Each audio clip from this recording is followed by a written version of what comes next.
বাজারে কিন্তু পটল এখন অ্যাভেলেবেল। আর আজকে আমি তোমাদের সাথে আলু পটলের ডালনারই রেসিপি শেয়ার করব, যেটা প্রায় এই গরমে প্রত্যেকের বাড়িতে প্রতিদিনই হয়ে থাকে। নিত্যদিনের এই আলু পটলের ডালনা কিভাবে বানালে হয়ে যাবে খুব টেস্টি, যেটা ভাত, রুটি, পরোটা সব কিছুর সাথে খেতে পারবে। চলো দেখে নেওয়া যাক আমার আজকের রেসিপি। প্রথমে আলু পটলের ডালনার জন্য আমরা একটা মশলা তৈরি করব। আমি একটা মিক্সার জারের মধ্যে নিয়ে নিলাম 1 চামচ গোটা জিরে, আর সাথে দিচ্ছি 1.5 চামচের মতন গোটা ধনে, সাথে দিচ্ছি 2 টুকরো আদা। এবার একটুখানি জল দিয়ে খুব ভালোভাবে এটাকে বেটে একদম মিহি পেস্ট বানিয়ে নিচ্ছি। আমি কিন্তু দেখো এখানে জিরা বা ধনে কোনোটাই কিন্তু ভিজিয়ে রাখিনি, একদম সাথে সাথে বেটে কিন্তু আমি পেস্ট বানিয়ে নিয়েছি। এবার কড়াইতে আমি নিয়ে নিচ্ছি সর্ষের তেল, আর তাতে দিলাম একটা শুকনো লঙ্কা ফোড়ন। অবশ্যই কিন্তু এই রান্নাটা সর্ষের তেল দিয়ে করলে খেতে একটু বেশি ভালো লাগবে। সাথে দিলাম 5 ফোড়ন, দিয়ে 5 ফোড়ন আর শুকনো লঙ্কা প্রথমে 2 থেকে 3 সেকেন্ডের মতন একটুখানি ভেজে নিলাম। এবার এর মধ্যে দিয়ে দিলাম আলুগুলো। আমরা সবাই জানি যে আলু পটলের ডালনার আলু কিন্তু একটু আলুগুলো ডুমো ডুমো করে কাটা হয়, তাই আমি কিন্তু আজকে আলু বা পটল কোনোটাই কাটা দেখালাম না। আলুগুলো 2 মিনিটের মতো ভেজে এবার দিয়ে দিলাম এর মধ্যে পটল। আলু আর পটল এবার খুব ভালোভাবে আমাদেরকে আরও 2 মিনিটের মতন ভেজে নিতে হবে। চাইলে তোমরা আলু আলাদা পটল আলাদা করে ভাজতে পারো, তবে অতটা দরকার পড়বে না, একসাথে ভাজলেই কিন্তু কাজ হয়ে যাবে। সাথে দিলাম নুন 1 চামচ, আর দিলাম সামান্য পরিমাণে হলুদ গুঁড়ো। নুন হলুদের সাথে মিশিয়ে আলু পটলগুলোকে ভেজে নিচ্ছি। আচ্ছা, আলু পটল ছাড়ার আগে কিন্তু আমি এখানে ফোড়ন দিয়েছিলাম শুকনো লঙ্কা আর 5 ফোড়ন। চাইলে তোমরা ফোড়নটাকে তখন না দিয়ে পরেও দিতে পারো। তোমরা চাইলে পরে শুধু নুন আর হলুদ দিয়ে আলু পটলটা ভেজে নিতে পারো। আলু পটলগুলোকে আমি ভালোভাবে ভেজে নিয়েছি, আমি তুলে নিলাম। আলু পটলগুলো তুলে নেওয়ার পর যে তেলটা অবশিষ্ট আছে, এই তেলে তোমরা চাইলে কিন্তু এখন ওই আগের ফোড়নটা দিতে পারো।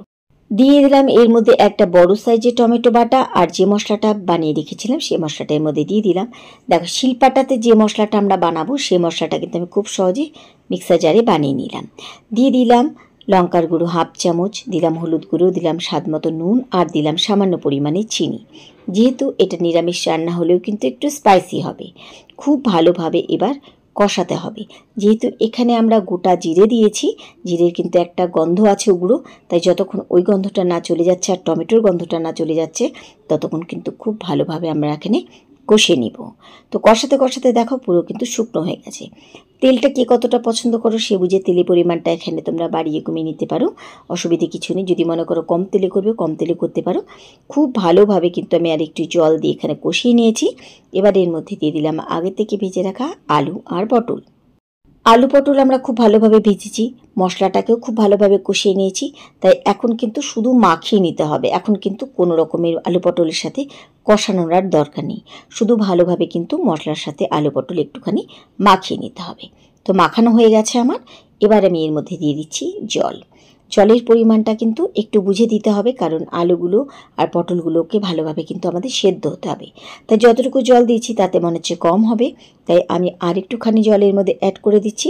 ঠিক এভাবে জল দেবে যেন আলু পটলগুলো একদম জলের সাথে সমান সমান থাকে। যে ফ্লেম একদম মিডিয়াম করে দিয়ে ঢাকা দিয়ে দিচ্ছি।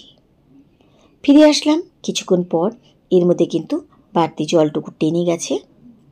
একটু খালি দেখে নিতে হবে যে আলু পটলগুলো সেদ্ধ হয়েছে কিনা। আর নুন মিষ্টিটা কিন্তু অবশ্যই তোমরা চেক করে নেবে নামানোর আগে।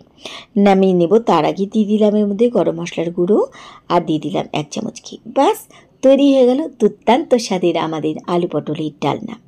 আশা করি আমার আজকের এই রেসিপি দেখার পরে তোমরাও কিন্তু এভাবে একবার হলেও ট্রাই করে দেখো। শিলপাটা যদি না ইউজ করো, মিক্সার জারে কিন্তু খুব সুন্দর গোটা মশলাগুলো বাটা হয়ে যায়। তো কেমন লাগলো আমার আজকের রেসিপি তোমরা কিন্তু অবশ্যই কমেন্ট করে জানাবে, আর রেসিপি ভালো লাগলে কিন্তু তোমরা শেয়ার করতে ভুলো না। তাহলে আজকের মতো এইটুকুই। সবাইকে ধন্যবাদ জানিয়ে আজকে এখানে বিদায় নিচ্ছি। ফিরে আসবো আবার অন্য কোনো রেসিপির সাথে অন্য কোনো দিন। সেই পর্যন্ত সবাই খুব ভালো থেকো, সুস্থ থেকো।